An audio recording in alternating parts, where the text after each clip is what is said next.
सब भूल गईले ई का कइले, सब भूल गईले ई का कइले, कह के हमार ते ना भइले रे।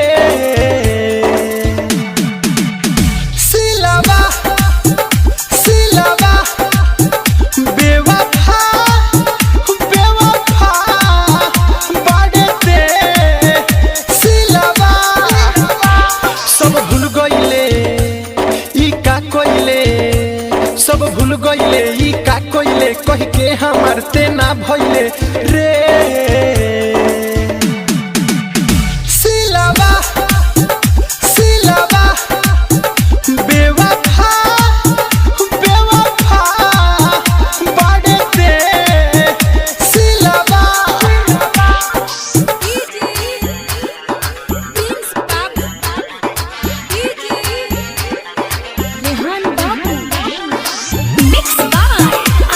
Recording studio Gopalganj Gopalganj.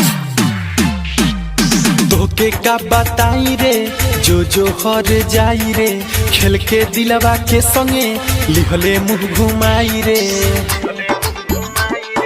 रे सुनो करे तोके का बताई रे जो हर जाई रे, खेल के दिलवा के संगे लिहले मुँह घुमाई रे। याद करू मिलल रतिया कइल प्यार वाला बतिया, कहले सातो जन्म ना तोहरा के छोड़बे संगतिया। दिल जरेला आह भरेला, दिल जरेला आह भरेला, ते छोड़ गईले हमें मरेला रे। सिलावा सिलावा बेवफा बेवफा बाड़े ते सिलावा।